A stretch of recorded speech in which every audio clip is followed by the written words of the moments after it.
monarch. But I think the royal family has to modernise and develop as it goes along, and it has to stay relevant. The Queen is a fantastic role model to lead that, and that's the challenge for me. We are on the verge of the historic royal wedding, and at the center of the action is a soon-to-be American princess. I put a spell on you. I think on the wedding day, as Meghan walks down the aisle and the choir's singing, Because you're mine. you'll be able to hear the distant hum of Edward VIII spinning in his grave, because he gave up the throne to marry a twice-divorced American. But now Meghan Markle, she's American, she's biracial, she's been divorced, and she's allowed to marry a royal. How exactly did we get here? It's been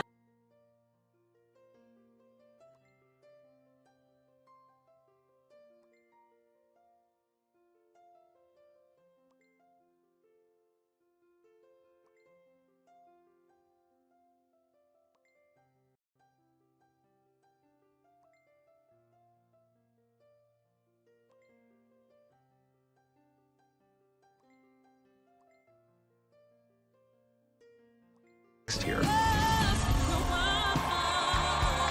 It's going to be a very difficult juggling act. Maybe things have moved slowly in the past, but they're certainly not moving slowly now.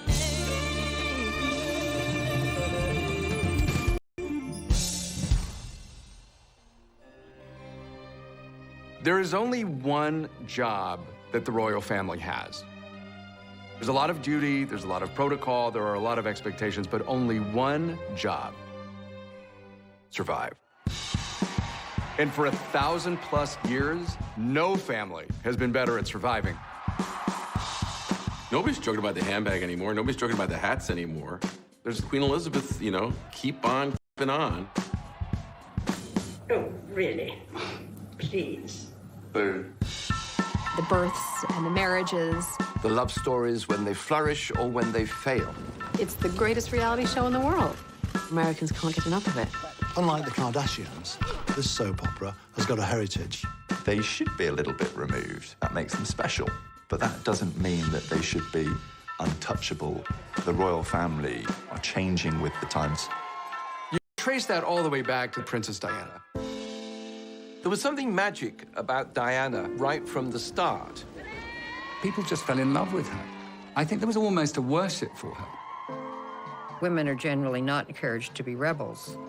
Traditionally, they're encouraged to be silent, just do what they are told.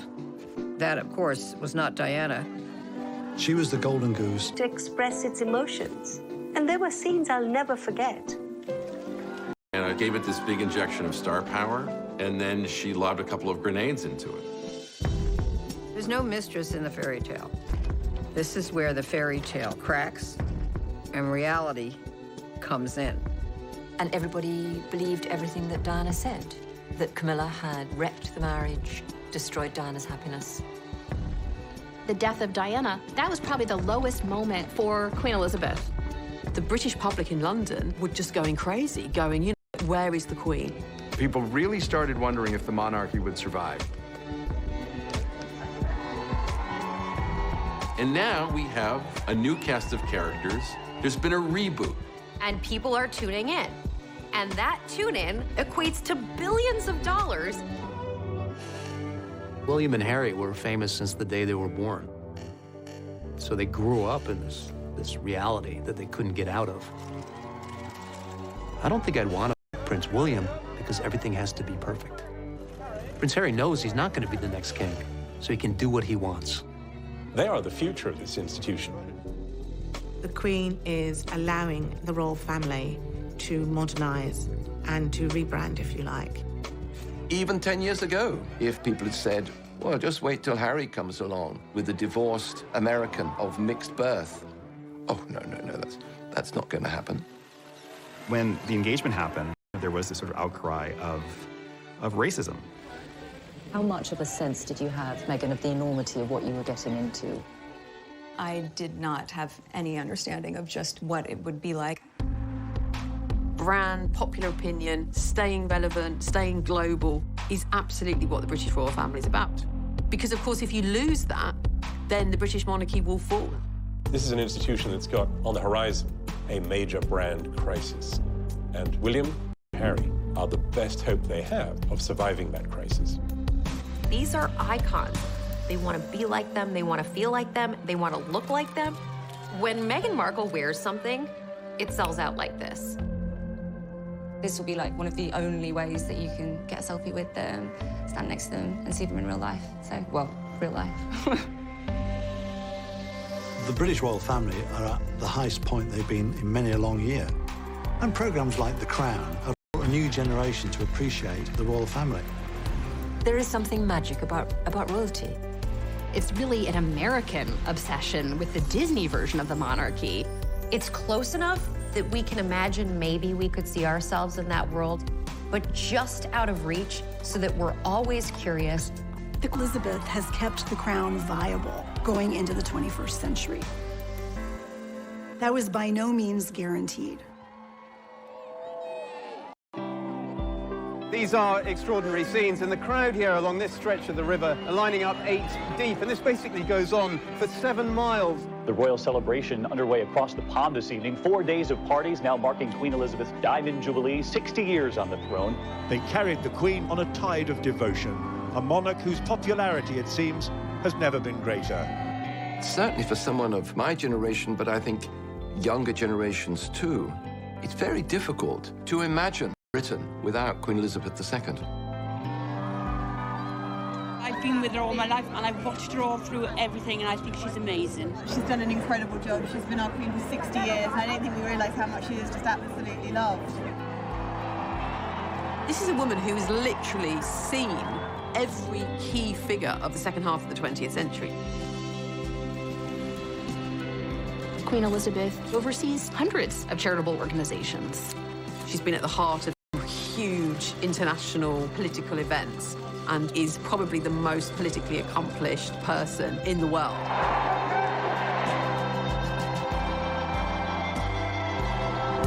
The Queen, though, wasn't supposed to be Queen. She was Queen because her uncle, Edward VIII, had abdicated.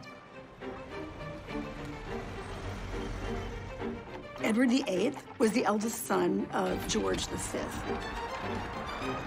He was meant to be the king following his father's death in 1936. He was quite good-looking, dashing, a rather popular figure, Edward. He was at the center of American and British socialites. He was the heart of the party. He was incredibly popular, very charismatic, but he was weak. His own courtiers were struck at how emotionally underdeveloped he was. Along comes this extremely chic, ambitious woman. Wallis Simpson was a twice-divorced American from Baltimore. Very practical person, quite tough. By all accounts, was something of a social climber and was very interested in making the acquaintance of Edward. There's a lot of really interesting speculation about the kind of psychosexual hold that she had on him. And because she was domineering, she filled some need that he had to be mothered. Everything had been kept under wraps. The British public didn't know too much. The monarchy had a tacit agreement between the British press that intimate details of a monarch's life. People were fascinated by him. And she, in her own right, had her own luggage. So people were fascinated by her and how she managed to bag the greatest bachelor in the world.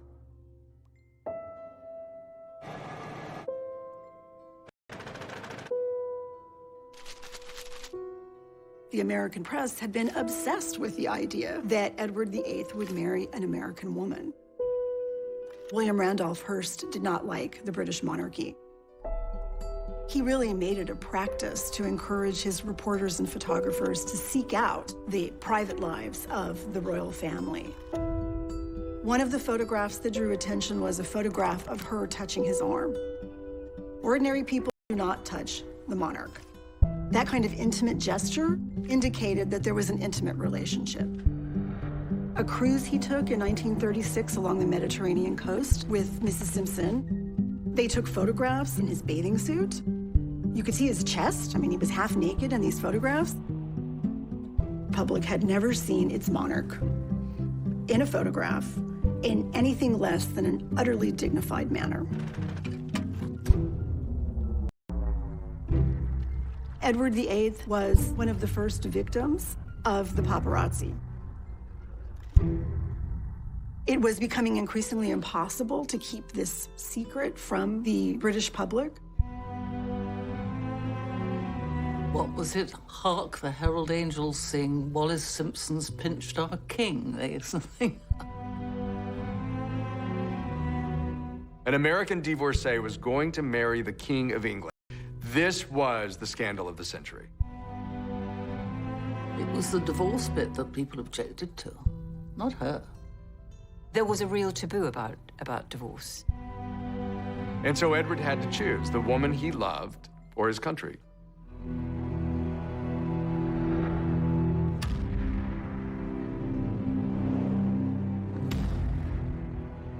An abdication was something you couldn't think of the king stepping down and going abroad to marry this woman. One cannot overstate the trauma of the abdication crisis. It seemed at the time that the monarchy, the British monarchy in 1936, came close to self-destructing. Had he insisted on marrying Mrs. Simpson, and had Parliament said no, it would have forced a standoff that the country had not seen since the 17th century. A few hours ago, I discharged my last duty as King and Emperor, that I have found it impossible of the woman I love. From that moment onwards, the name of Edward VIII, his presence hovering in exile with this wicked American divorcee, it loomed over so many decisions of the royal family. Knowing what we know now, it is incredibly fortunate he abdicated. After they married, they actually paid a visit to Germany and met Hitler. Edward could be useful to them in the event that Germany invaded England and needed some way to rule it. It raised real concerns. There is a real chance that the course of history could have been changed had he stayed on the throne. Edward was king for 1 year. He was not crowned. So the coronation that had been planned was held for his brother, who ruled as George VI. When George VI heard that his brother was going to abdicate, he came home very distraught. And Elizabeth and Margaret, her sister, were looking over the balcony. And Margaret said, "Does this mean that you'll be Queen, Lilibet?" Elizabeth replied, "Yes, I suppose so." She instantly became one of the most popular celebrities in the world. Prince Charles, in the public, made light of it. In private, he was quite jealous.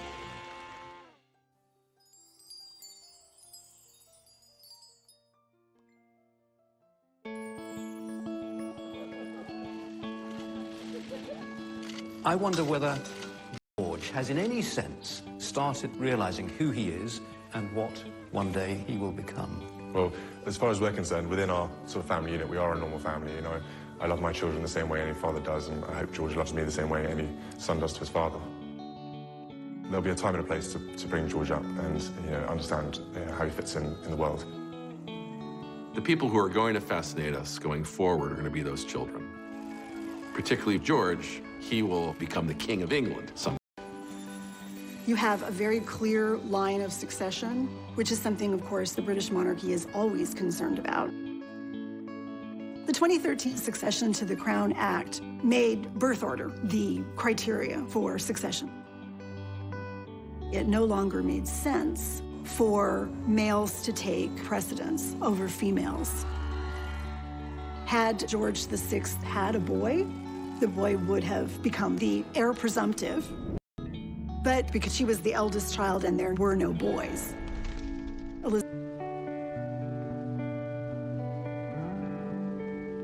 For the first 10 years of Elizabeth's life, she wasn't expected to be queen. She had a very tight bond with her parents and her sister Margaret. Her father spoke of them as us four. They were this enormously close and affectionate family unit. Elizabeth's father, George VI, was himself a very dutiful king. George VI and Queen Elizabeth were incredibly loved by the British public, largely because of the way they behaved during the Second World War. They refused to leave the country when the country was being bombed. The Queen was outspoken. She said, "The king will not leave, and if the king will not leave, I will not leave, and if I will not leave, children will not leave." They really became a symbol of that stiff upper lip, of that British resolve. They did live on rations, they dug for victory, they knitted comforts for the troops, and they did the radio broadcast to try and cheer other children along. We children at home are trying to bear our own share of the danger and sadness of war. Come on, Margaret. Good night, children. Good night, and good luck to you all.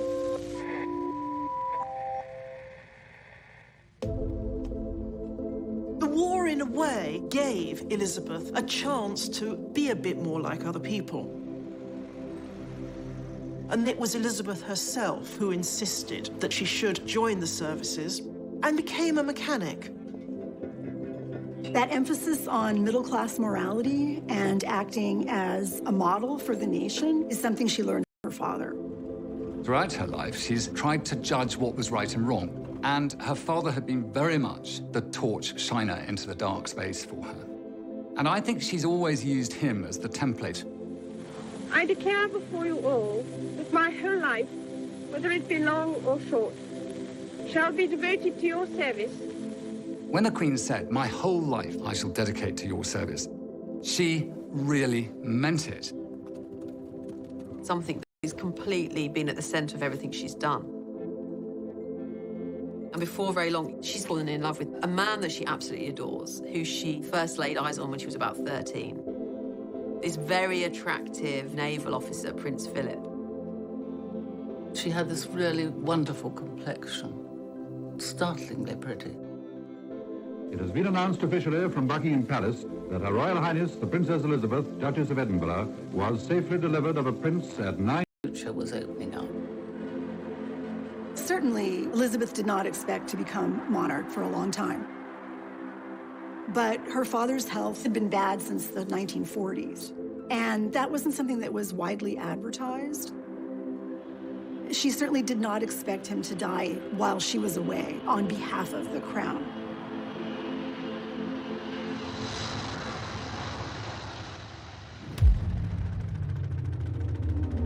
This is London. It is with the greatest sorrow that we make the following announcement. At 10:45 today, February the 6th, 1952, the King passed peacefully away in his sleep.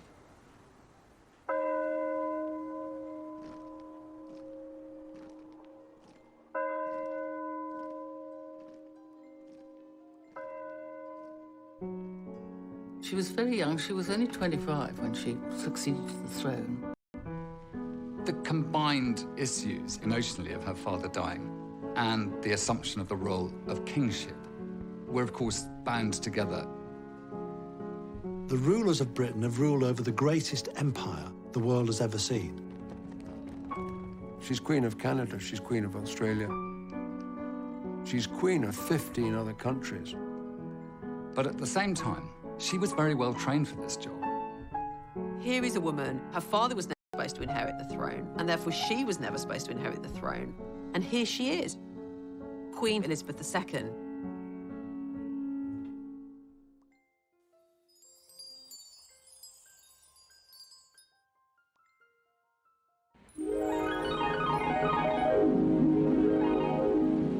See the USA in your Chevrolet. America's the greatest land of all. We think about the period following the Second World War in the United States as being this great consumer moment, a great moment when there's a lot of opportunities for people and they're starting these brand new lives with Tupperware. Freeze it, stack it, any which way. It won't leak or spill. But that's not the lived experience of the British right after the Second World War. Britain, it was so grim after the war. I didn't recognize London. There were so many bomb sites.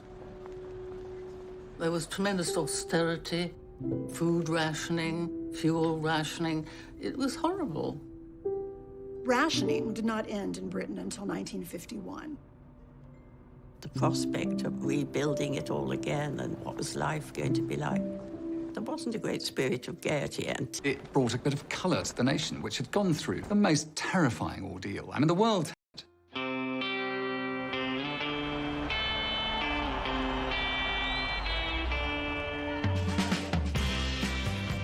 Beautiful young queen, handsome prince. It was a whole new era.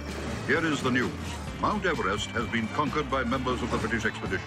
Tenzing Norgay and Sir Edmund Hillary climbed Mount Everest the night before the coronation.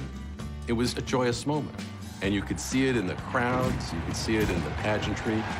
There was this whole exhilarating sense of a new Elizabethan age. I remember borrowing my mother's diamond ring and scribbling the coronation date on my bedroom window with it. So enthused was I.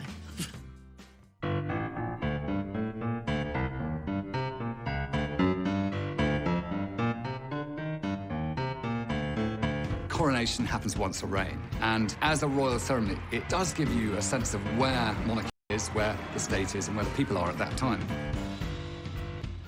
All British institutions that have survived are the ones that have constantly reinvented themselves. The modernising forces inside the royal family definitely came from Prince Philip's side. Prince Philip is really the brainchild behind the televising of Queen Elizabeth's coronation. Such a savvy decision. It's about including the public. It's about inviting the public into a ceremony that historically had been for the political elite. And it had the most enormous audience. Huge numbers of people bought these tiny little things, and they all gathered around it. We travelled 4 hours to the Oxford village where my grandmother lived to see the coronation on television. Yeah. I think it did a great deal for social cohesion. I think it did an enormous amount for the spread of the television medium. London, the morning of Tuesday, June the 2nd, the morning of Coronation Day. My grandmother bought a television for the occasion, and people from the village piled in. Into the forecourt of the palace and through the gates comes the gilded coach, bearing the young queen to her crown. Rosie Churchill and I were the only two that went in a coach, and I was just blown away. A huge wave of cheering travels with her, pouring along the Mall as though it would lift her and carry her on her way. People were roaring, "Long live the Queen," and they were ecstatic. I mean, the main thing I remember is this crowded living room and the excitement. So, borne forward to the acclamation of her peoples, and took our places. She turned round with a beaming smile. "Ready, girls?" Madam, is your Majesty willing to take the oath? I am willing. The Queen was quite extraordinary. I couldn't understand how she could be so calm, completely unfazed by the whole thing. You only have to walk into Westminster Abbey and imagine all the balconies that get built for a coronation. All those eyes peering down. I should imagine the pressure was immense. The things which I have here before promised, I will perform and keep, so help me God. She never put her foot wrong the whole day, not one. The moment of the Queen's crowning is near at hand. The Archbishop raises it high in the sight of the people and reverently places it on the Queen's head. Her Majesty, Queen Elizabeth II, is crowned.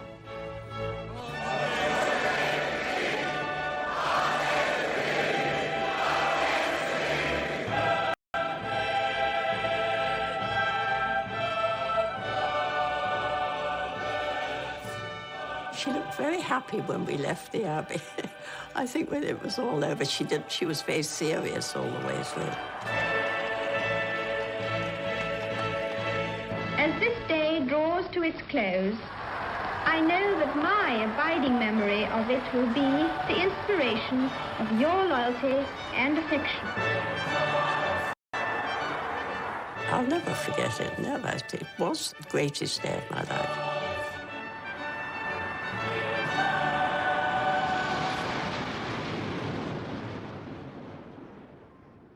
The Queen was going to have to do a major job, and she was dedicated to doing it, whereas Princess Margaret could be more relaxed.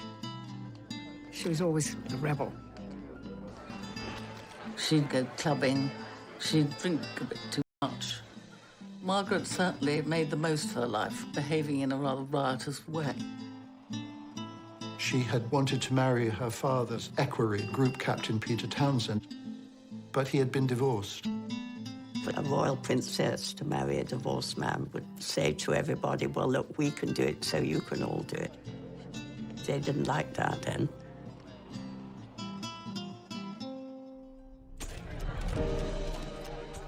People in Britain were very pro it. The Queen wanted her sister to be happy, but she could see that there were difficulties. Queen Elizabeth is also head of the Church of England. It's in that capacity she had a really hard time supporting her sister when she wanted. Lose all her titles, her allowance. She would lose everything. It was a lot to give up. So I think she sat back and decided not to. Princess Margaret's life was in many ways shattered by her love for a divorcee. There was this echo of the abdication. You know, you have to wonder, are love and royalty really compatible?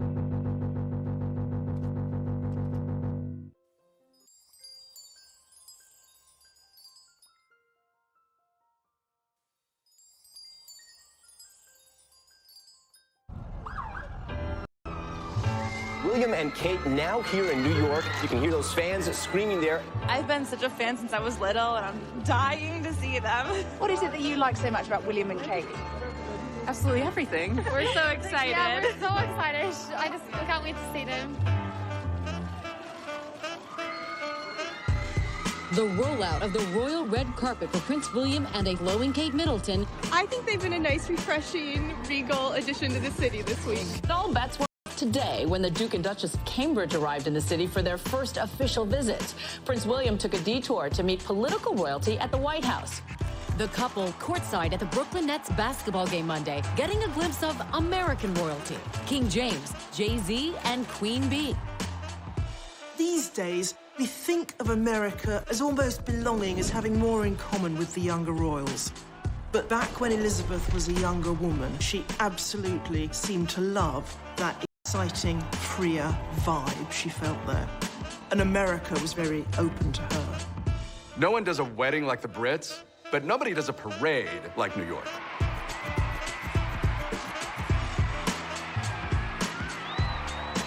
Queen Elizabeth and Prince Philip had never seen anything like this. 1 million people lined the streets of Broadway. There was just a blizzard of confetti.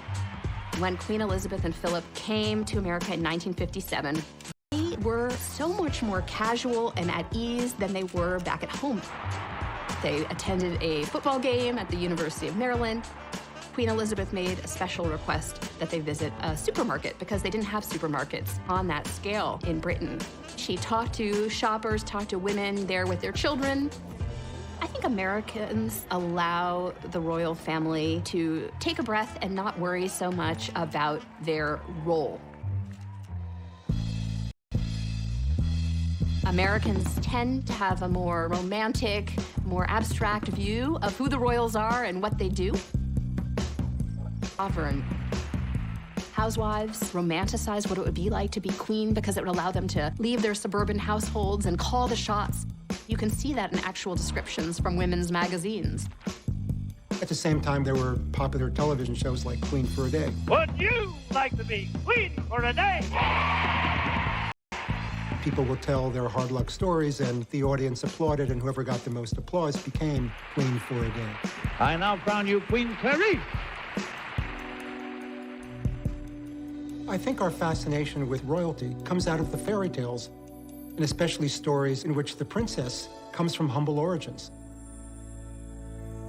It goes back to our more basic desires to have a rise above our current station in life. They called Hollywood the Dream Factory. The dreams were ours, and the people who gave us those dreams were the men and women we saw on that screen. You would go to picture palaces.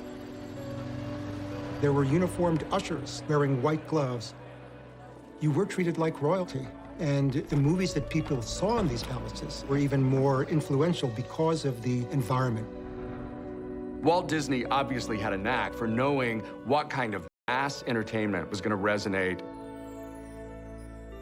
He realized fairy tales and royalty were a gold mine. In movies like Cinderella or Snow White and the Seven Dwarfs, Disney was able to capture this idea of folklore, of what the people want. There's a princess phenomenon, let's call it the Disney effect, where there's so many stories that people grow up learning and seeing, and they see a person who they often aspire to be, right? That they see a person who knows who she is, a smart, self-confident woman who has done amazing things and finds some great life into the future. A Disney narrative lines really nicely with the royal family. As soon as movies became a big part of our lives in the first half of the 20th century, we started elevating movie stars to our own version of royalty. It's not like people weren't famous before. It's not like people weren't celebrities before. But when the movies were created, it was like being a queen or like being a king. From Marilyn Monroe to Clark Gable to Grace Kelly, they were just stunning individuals. Grace Kelly was the most glamorous person imaginable. How else could you top being the biggest star in Hollywood? You become an actual princess. She was kind of starstruck by the idea of royalty. Gosh, a European prince, wow.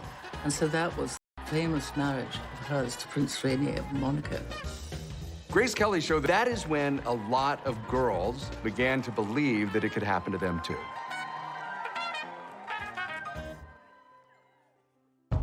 Old-fashioned, elitist, and out of touch. He dared to actually criticize the Queen herself. I don't retract that for 1 minute. Because you see, I'm now being attacked for having attacked the Queen.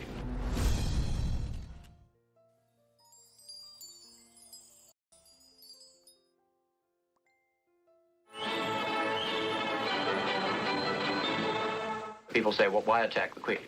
Well, indeed, I mean, it's painful to have to. One would much rather not have to, but this is the dilemma.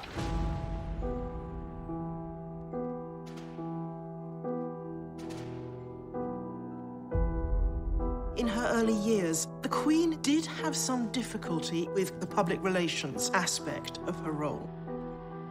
Glamorous though she was, beloved though she wasn't very approachable. I mean, to judge from your article, you expect the Queen to have qualities of a wit, would like her to be a better orator, you would like her to be a TV personality, in addition to being a diligent, dutiful, and devoted monarch and a mother. What I'm suggesting is that in her public speeches and appearances, spontaneity should be the keynote. I want to tell you all how happy I am to be amongst you and how much I look forward to my journey through Australia. Her own natural soul is not allowed to come through. It's a sort of synthetic creature that speaks.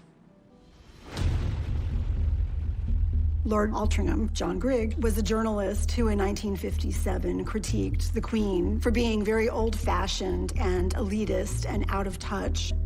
He dared to actually criticize the Queen herself. He said that she sounded like a priggish schoolgirl, that it was hard for people to relate to her, that she didn't perhaps sound as if she actually knew that much about anything. I don't retract that for 1 minute. Because you see, I'm now being attacked for having attacked the Queen. He was even physically attacked by a member of the League of Empire Loyalists, who said of the fine that he was charged when he was convicted that it was the best investment he ever made. What made it worse was there was actually a germ of truth to this. The Queen was this shy young woman. She's the public face of the monarchy, and she's a private person, and she's trying to balance these two things. Prince Philip was always telling her, smile more, look over there, Lilibet, look at the children, just to look a little more warm and open. The Christmas broadcast of 1957 can be seen as a direct response to Lord Altrincham's critique. It's inevitable that I should seem a rather remote figure to many of you. But now, at least for a few minutes, We see her with pictures of her family around, and it is meant to give that sense of, yes, the royal family are royal, but they're a family just like us. It was the first such royal Christmas broadcast to be televised. She quite self-consciously spoke to the very concerns and criticisms that he had raised about the monarchy being out of touch. We can show the world that we are not afraid of the future. It's really difficult for anyone to maintain mass popularity. The public is fickle, the public is sometimes unforgiving. You have to be willing and able to adapt with the times, especially when there's a social revolution in the air. Everyone is voting for Jackie. The cool music of the time was not rock and roll, it was Frank Sinatra. And Frank Sinatra was recording campaign songs for JFK.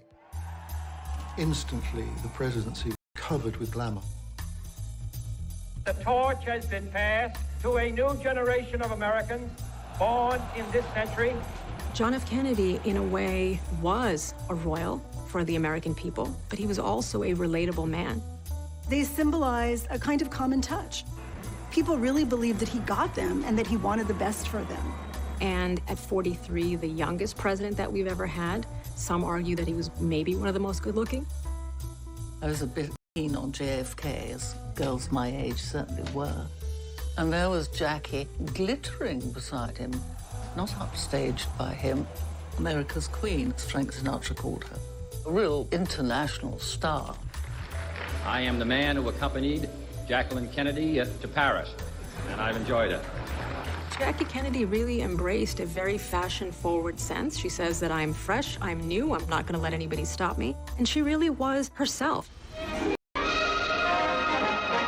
Paris, Vienna, then London. A hectic round of flying visits for the President of the United States. 500,000 people lining the route from London Airport to the West End just to cheer a hello to Jack and Jackie. There was something about when the Kennedys came over. I think it surprised us all that this was going to have such a massive interest to it. Crowds broke through at the palace, and once more the Kennedys got a big hand. I think that the British were drawn to two people who could be a little bit more freer than they were. The Queen was somewhat outstripped by the Kennedys. We're talking about people who transcended their role, people who electrified the world that way. Nobody could compete with JFK.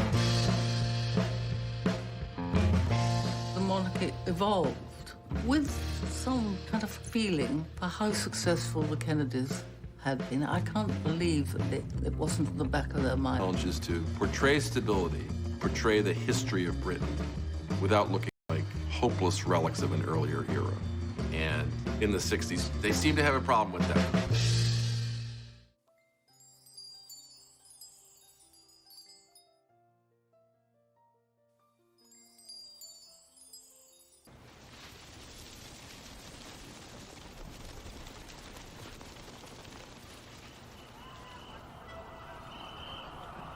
It appears as though something has happened in the motorcade route. Something is wrong here. Something is terribly wrong. Stand by. There has been a shooting. I repeat, a shooting in the motorcade in the downtown area. From Dallas, Texas, the flash, apparently official, President Kennedy died at 1 p.m. Central Standard Time, some 38 minutes ago. It was the most horrible thing that anyone could imagine. That this dash in American City was just shocking. We felt it in Britain too. Jack Kennedy, he was a president that was loved. In memory of President John Fitzgerald Kennedy, who in death my people still mourn, and whom in life they loved and admired. Here was a man who had symbolized hope, who had symbolized these ideals, and those all seemed lost now. After a period of terrible trauma for the nation, America was primed for something fun and escapist. And then along came the Beatles. 3,000 screaming teenagers are at New York's Kennedy Airport to greet, you guessed it, the Beatles. I remember American friends of mine saying, we needed this after what we've been through. The welcome was just overwhelming. You can't photograph noise, but you can photograph the people making the noise.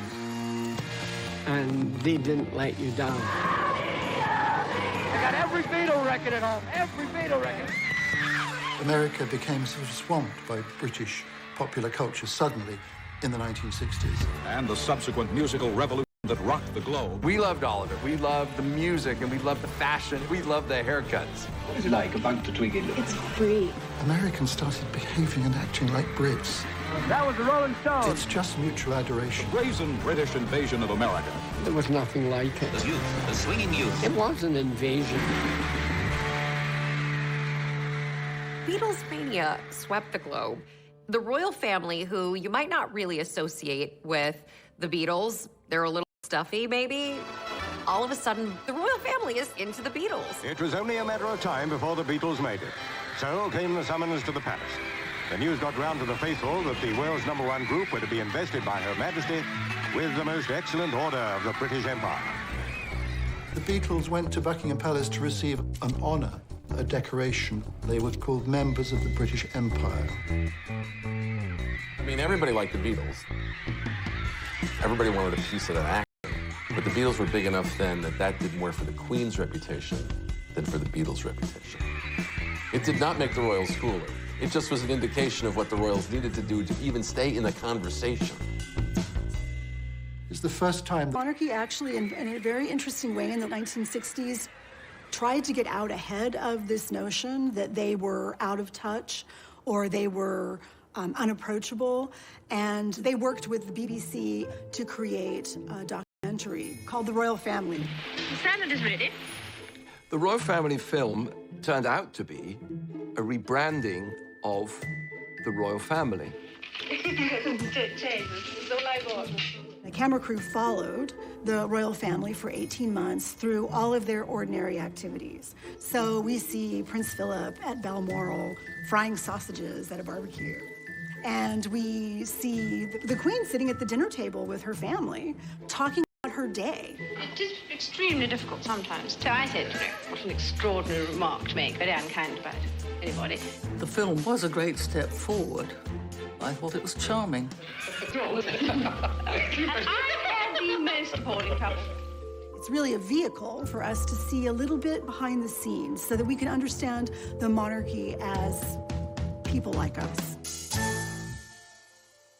Public response was very positive. People wanted to see more of the British royal family. Come around this side. Although the documentary got enormous audiences in England and in America, on the Queen's orders, it was put away in a vault and has not been seen in its entirety since. They realized that if they did something like that too often, they would cheapen themselves, letting the magic seep out. Some people say that this was sort of opened the floodgates, and therefore after that all the sort of tabloid interest in them, and that they would want to know more and more and more. Let the public into your sitting room behind the sofa. And then they'll be over the other side looking at you. The problem with all these things is not the film that gets made with careful supervision, but what happens next.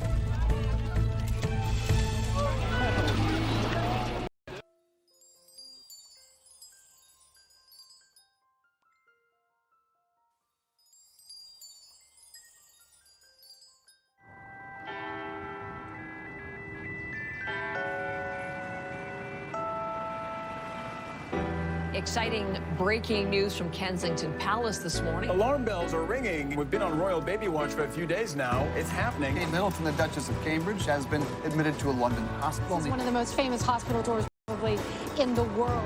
Some diehard fans already out there. They have been all morning long. The anticipation is huge here. The world's press waiting for news. We're from Minnesota. Kind of a historic moment. people think we're kind of crazy, like a lot of our friends back home, but we're like, come on, you gotta do this, you know? We are just getting news now saying the Duchess of Cambridge has delivered a son. The British royal family has a new member, a prince. So now we're waiting to see if the royal couple comes out soon to greet all those fans. All eyes trained on those brown doors, ready and waiting. So we've noticed an awful lot of activity out here just in the past few minutes, so we may see the new arrival fairly soon. Here we go, here we go, here we go. The royal family has just emerged from St. Mary's Hospital. Baby wraps up warm.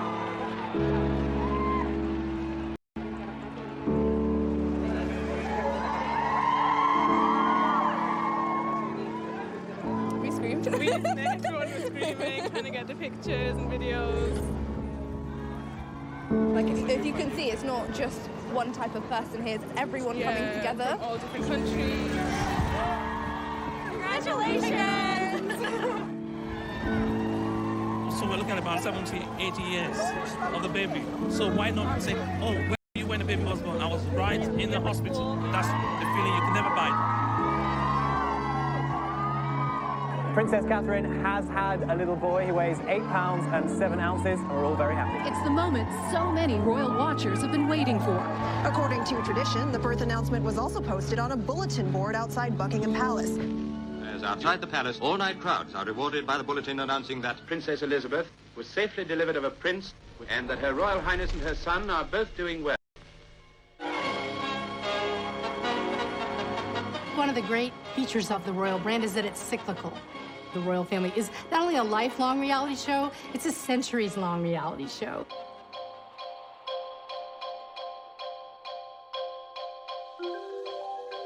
We don't often chart a person's life from birth to death.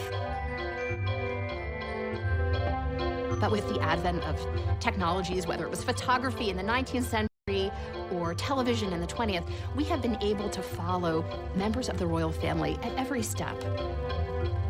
Whether it's birth or the first days at kindergarten, this allows us to be invested in these individuals. A heavy program of official engagements prevents the Princess and the Duke from seeing their son as often as they wish.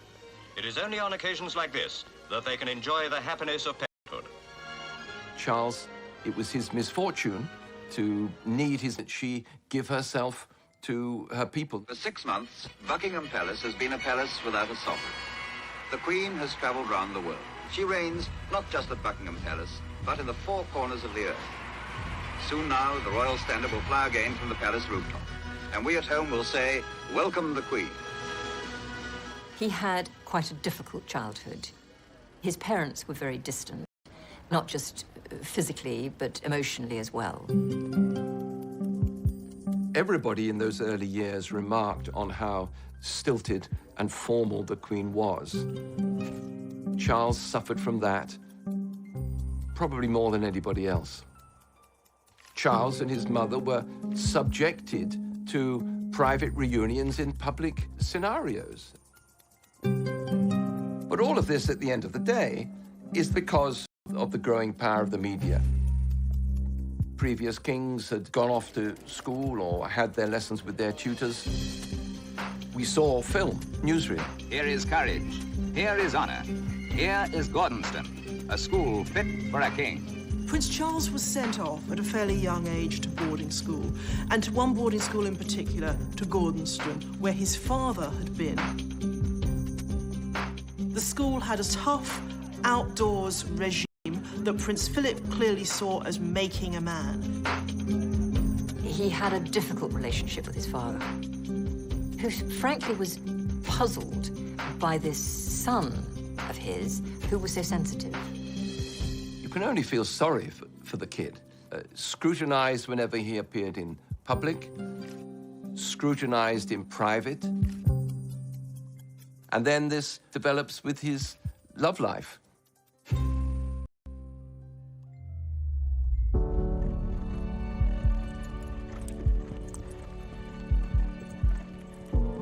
In the early 1970s, Prince Charles met Camilla Parker Bowles, and they were made for each other.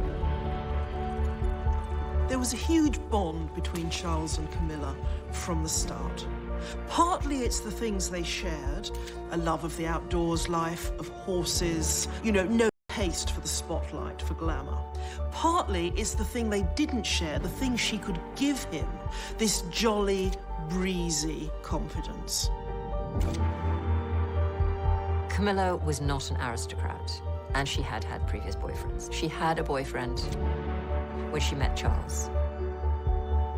A woman of experience and knowledge was not an appropriate partner for the future King of England. He went off into the Navy, he went off to the Caribbean, and shortly after, Camilla wrote him a letter telling him that she was going to marry Andrew Parker Bowles. Charles was absolutely devastated. There was a lot of pressure to find a bride.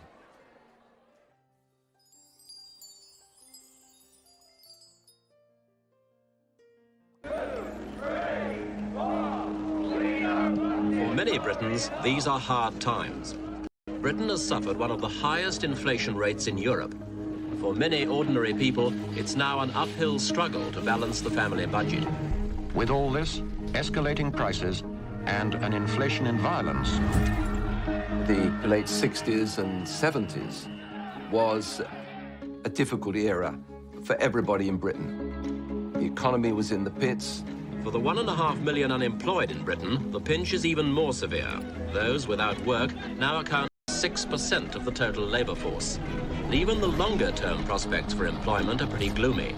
It brought power cuts, and it brought a 3-day working week. Just how serious is the situation? 2 out of 3 of the city's workers were working their first and last day this week. We had inflation rates of, over 20%. We had a society that, riddled with strikes, with shutdowns. The state basically just came to a standstill.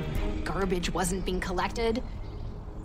The royal family would be the point on which you would focus your animosity. It's a diamond-encrusted lifestyle that ordinary people whose families had worked for generations could not aspire to. And the monarchy seemed very much out of touch with that. The princess and her husband were guests of honor at a glittering ball. The princess was radiant, obviously enjoying herself. Charles, like his father, is a great sportsman and doesn't miss an opportunity to play polo. People were really struggling, and here we have a family that's living off the public. Our guest today on Meet the Press is His Royal Highness Prince Philip.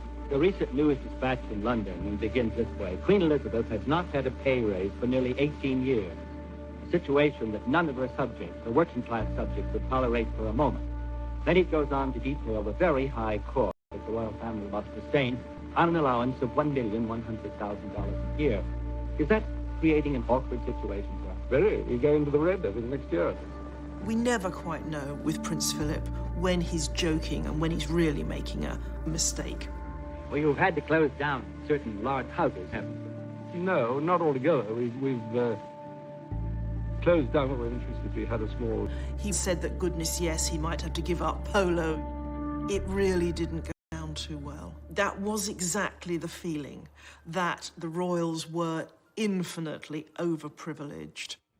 I wanted to do something for me, because look at me now, I'm nothing. It's a rich man's budget, that's all I can say. Make no mistake about this, the ordinary working people are not being hoodwinked at this one. The 70s, I think royals in general found that they hit a kind of rut of irrelevance in the culture. And then, there was Queen Elizabeth keeping on keeping on. London celebrates a once-in-a-lifetime spectacle not to be missed, Queen Elizabeth's Silver Jubilee. 25 eventful and glorious years. Queen Elizabeth II, long may she reign. For one brief moment, the Jubilee seemed to unite the divided nation under one flag. The Queen, the head of state, is a focus of unity, which transcends any political division.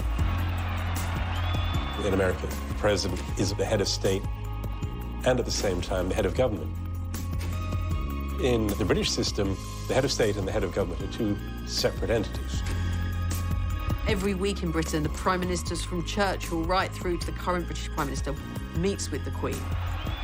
She can't express opinions, but she can ask good questions. The monarch works to advise, to encourage, to serve the nation and the government. When I was 21, I pledged my life to the service of our people, and I asked for God's help to make good that vow. I do not regret nor retract one word of it.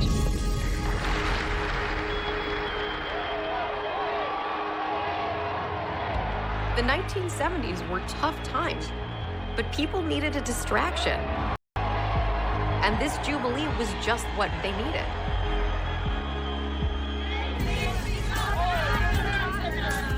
Join in the spirit, the good old British spirit.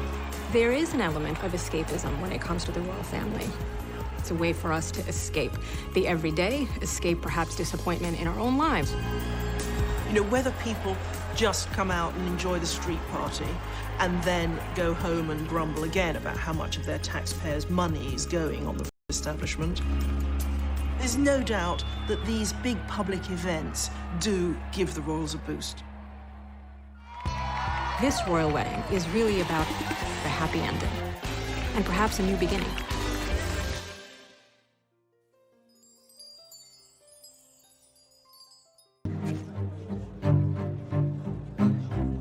Charles grew up always trying to gain his father's approval and never quite succeeding.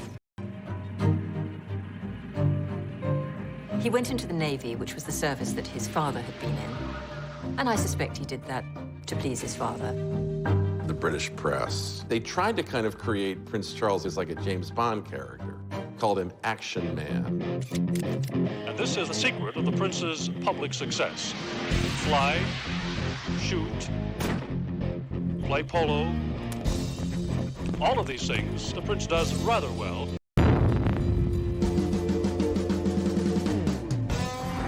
Gunnery practice is all part of the schedule.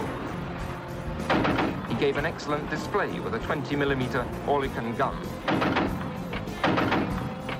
He did everything that other recruits were asked to do, but which actually were quite dangerous. He did not want to be wrapped in cotton wool. His 9 months is an intensive period of training where he'll be given an insight into all departments. There are no fundamental differences between the prince's training from that of other sub-lieutenants. He's always pushed himself to the limit. Because being famous for having done nothing very important is a difficult thing to live with. He had a real need to prove himself, to do something real. His time in the armed forces, in the Navy, was an opportunity to do that. If later on I'm to be associated with all 3 services, it'd be a very good idea to do an attachment with each one. I think it gives one a very useful experience of responsibility and discipline. On paper, he may have been the world's most eligible bachelor. You know, helicopters, in a variety of uniforms, looking good, looking a bit more glamorous. But pressure to marry, it was time.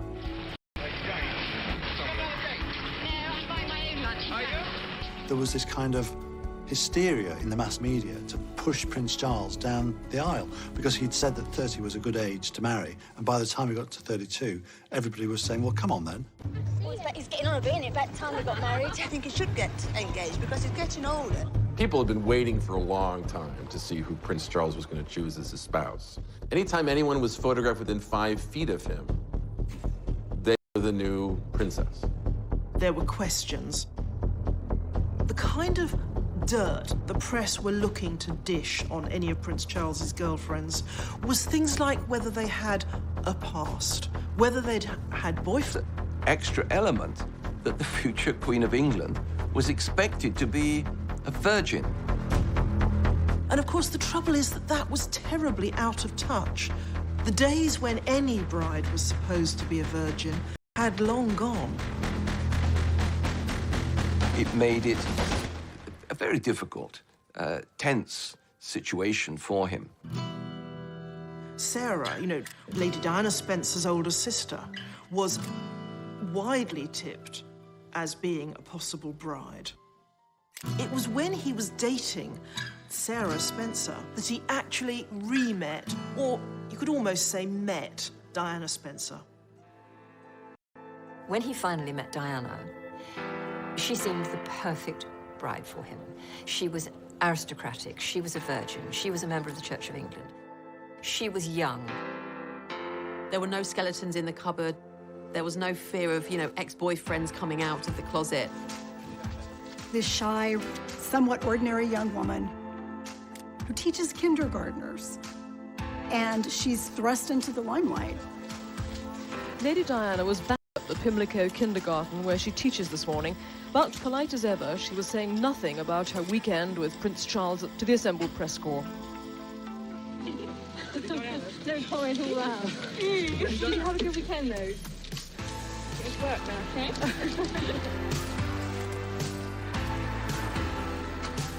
There was something magic about Diana right from the start. There was just something about her that made you feel, yes, this is going to be the one. Is there any possibility of any announcement of your marriage in the near future? Can you tell me? Can you tell me if there's any possibility? I'm not going to say anything, no. Right, but Prince Charles did give us a hint himself. He said we wouldn't have to wait too long. The public had this view of Diana that she was a fairy tale princess. It was almost that she was rags to riches, and she was a girl like us, plucked from a normal life. Reality actually was very different. Diana was probably more aristocratic than Prince Charles. She came from a very old English family. She grew up in a stately home, filled with staff and beautiful works of art. However, the public loved her, and they loved the whole idea of happy ever after. It wasn't clear at all that Charles was going to propose to Lady Diana. And of course, his reluctance shows the doubts he had. Doubts we now know were all too saying he either had to actually ask her to marry him, or he should back off and leave her alone. Because to keep her hanging on is awful for her, and it's going to damage her reputation. Charles misinterpreted this, thought he was being told he must marry Diana. From Buckingham Palace came the news that the whole world had been waiting for. Lady Diana Spencer is soon to become Her Royal Highness, the Princess of Wales. Wonderful. Perfect. Oh, thank goodness. I think it's really great. One can only speculate whether Prince Charles's decision to marry her was entirely his own. One has to wonder whether duty and sense of obligation weren't playing their role as well. On the public side of the palace, the crowd watched intently as the interview appeared on ITN News. It was exciting when he chose, and it was exciting who he chose, because it was Diana, and everybody was excited about her. It was a really big deal. She was this breath of fresh air. She just looked and felt like someone you knew in real life. Diana, through her teenage years, we know she'd had a sort of crush on him, as some girls of her age did, and here she was, given the opportunity to become his princess. Can you take us back to when you first met? What do you think about Lady Diana? Well, I remember thinking what a very jolly and amusing and attractive 16-year-old she was. The royal tradition is that the bride-to-be blushes, stumbles and stutters over a few words, and then lets the man do the talking. And having great fun. And Diana, she remained silent. And I don't know what you thought. Pretty amazing. She was awkward, she was young, she was unschooled in the way of royalty. Can you find the words to sum up how you feel today, both of you? Difficult to find that sort of word, isn't it, really? Just delighted and happy. And then the famous quote. And I suppose in love. Of course. Whatever in love means. Whatever in love means. This was not exactly a ringing endorsement. I mean, what sort of person says that to their partner, let alone to the world as a whole? At the time, it was like, oh, he's so befuddled with love, he doesn't even know what to say. It was not seen as being the run moment that would later be seen as. Diana came into the royal family as a vulnerable 19-year-old, if they're not handled properly. 19-year-old princesses will grow up to be... His decision to marry her was entirely his own. One has to wonder whether duty and sense of obligation weren't playing their role as well. On the public side of the palace, the crowd watched intently as the interview appeared on ITN News. It was exciting when he chose, and it was exciting who he chose, because it was Diana. Oh my God. Everybody was excited about her. It was a really big deal. She was this breath of fresh air. She just looked and felt like someone you knew in real life. Diana, through her teenage years, we know she'd had a sort of crush on him, as some girls of her age did. And here she was, given the opportunity to become his princess. Can you take us back to when you first met? What did you like about Lady Diana? I remember thinking very jolly and amusing and attractive 16-year-old she was. The royal tradition is that the bride-to-be blushes, stumbles and stutters over a few words, and then lets the man do the talking. Having great fun.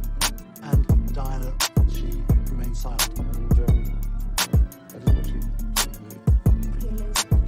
know She was awkward, she was young, she was unschooled in the way of royalty. What do you find the words to sum up how you feel today, Basil? Most of the words, just delighted and happy. And then the famous quote. And I suppose in love. Oh my God. Whatever in love means. This was not exactly a ringing endorsement. I mean, what sort of person says that to their partner, let alone to the world as a whole? At the time, it was like, oh, he's so befuddled with love, he doesn't even know what to say. It was not seen as being the run moment that would later be seen as. Diana came into the royal family as a vulnerable 19-year-old, if they're not handled properly. 19-year-old princesses will grow up to be angry, powerful women.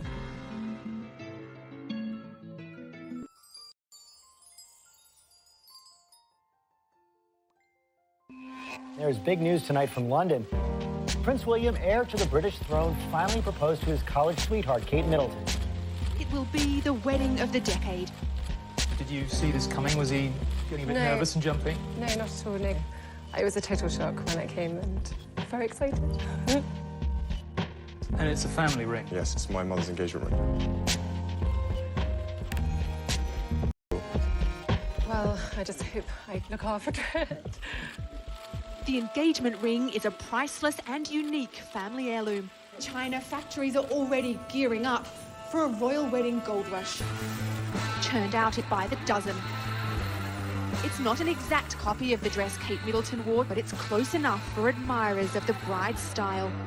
It is important for the people to see something of themselves in the royal family, although there's always been a kind of aspirational quality. Meghan Markle mania. Millions trying to copy your most popular looks, so we decided to make it easy for you guys to do it. These are women that consumers all over the world look up to.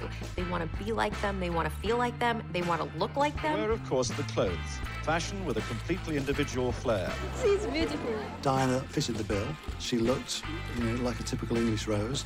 People were mesmerised by her. But when you actually look back, some of the clothes she wore were, quite frankly, ghastly.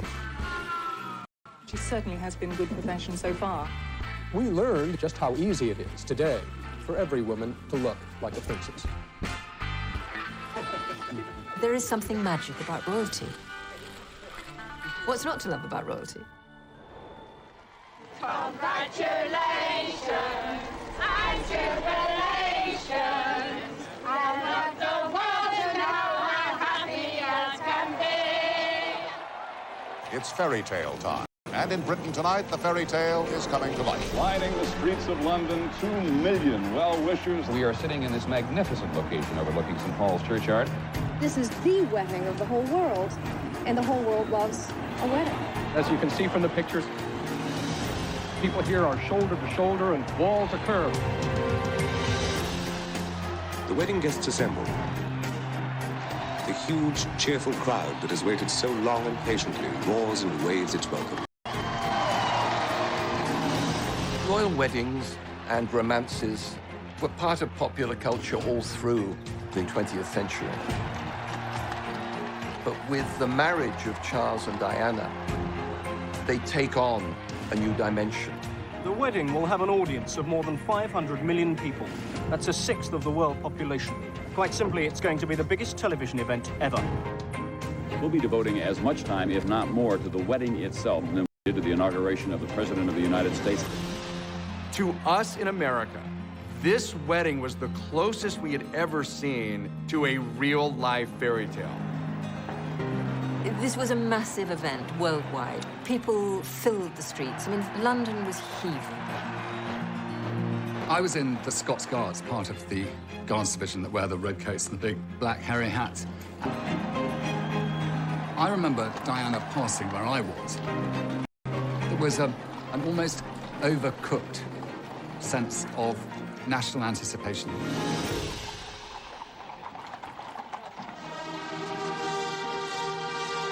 You can tell that she has arrived.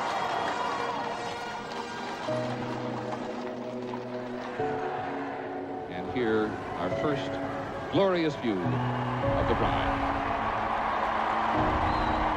This is magnificent. I have never seen a train like this. Have you? I've never seen a royal wedding like this. The dress and all of the preparation, it was catnip to the world. It's a Cinderella story. And she does look like a fairy princess. She wanted it to be so special, and it is. What a day this must be for her, barely 20 years old. And by joining of hands, I pronounce that they be man and wife together, in the name of the Father, and of the Son, and of the Holy Ghost. Amen. So London now sees for the first time their Royal Highnesses, the Prince and Princess of Wales. I saw the prince in his naval uniform with his beautiful princess coming down the steps of St. Paul's, and I thought, that's the royal family sorted for my lifetime. That's the future, and I like it. It was very exciting to see him come suddenly, you know, this totally different figure with a very different future.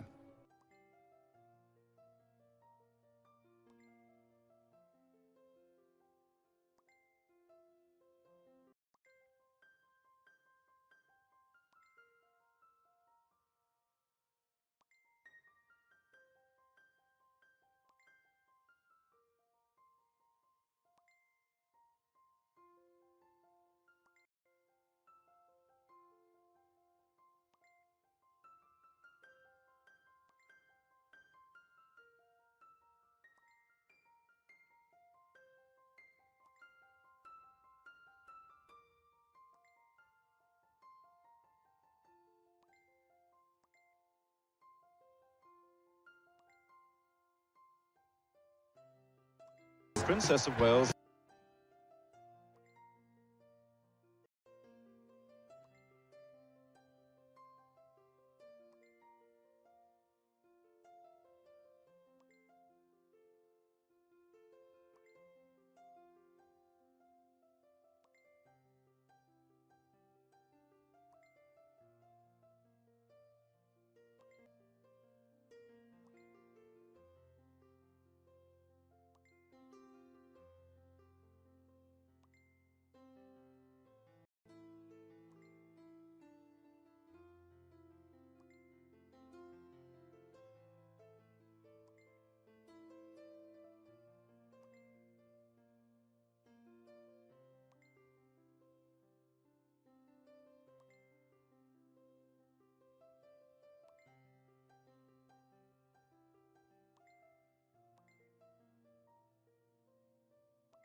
perhaps the world's most eagerly anticipated birth. The news of it was announced just over an hour ago. It's a boy. A boy. Boy weighing 7 pounds, 1.5 ounces, and could well be the ruling monarch over Great Britain deep into the 21st century. When Diana produced her first baby, there was huge excitement. Outside St. Mary's Hospital, those who had waited all day long reacted as though there had been a birth in their own family. And they immediately broke into wild cheering and applause and singing, which has gone on ever since.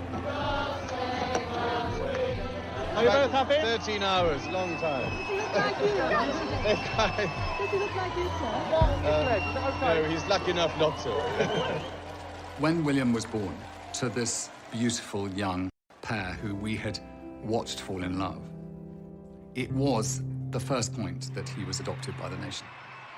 For some, it was the experience of a lifetime. Oh, I cried. I couldn't help it. You cried? I did, yeah. As we all now see, that's a very iconic image for the royals to be standing in front of the hospital. But what we have to remember is this is pretty recent. It was a very special occasion. She was the first royal mother to have a baby in a normal hospital. Prince Charles and his siblings had been born at Buckingham Palace. The crowds and the media went absolutely mad. Britain's new royal baby, born yesterday, was today given a name. Prince Henry for short, just plain Harry at home. Everybody loves a baby. That's great. We go more gaga in this country than they do over there. Everybody loves it. Granny was christened in this, and I was. Everything must get so incredibly hot inside there, isn't it? It was quite incredible, really. Prior to all the problems at the end of the marriage, everybody did look up to that family. You know, it looked perfect to the outside world.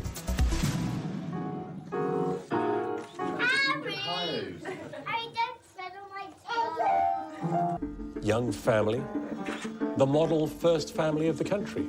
This is what we all aspired to be. Well, now reports are emerging in the press around the world that the couple's storybook romance may have entered a rocky chapter. This is where the fairy tale cracks and reality comes in. It is divorce for Charles and Diana. Things got so bad, people started wondering if the monarchy would survive. And then this absolutely incredible drama that nobody could have foresaw. There has been a terrible accident in Paris. Buckingham Palace confirmed the death of Diana, Princess of Wales. I say from my heart, there are lessons to be drawn from her life and from the extraordinary and moving reaction to her death. Princess Diana shook the modern monarchy. Reaching out to people, hugging people, touching people. AIDS, leprosy, landmines, and change people's perceptions. Ladies and gentlemen, please welcome Meghan Markle. Meghan, what's interesting about her are the echoes of Diana. If you have a profile where people are listening to what you're saying, I really, truly think you need to be saying something that's valuable. Ladies and gentlemen, everyone needs to be valued. She really did hold a mirror up to the monarchy and say, look at yourselves. The anticipation for Meghan and Harry's wedding was like nothing that I had ever seen. Yet again, this royal story that keeps on giving. This beautiful inclusiveness into the royal family. This is a great message to the world. Meghan is less interested in the glass slipper and more interested in breaking the glass ceiling. So many girls will wake up this morning across the world and look at TV and see somebody that looks like them. As part of the new modern monarchy.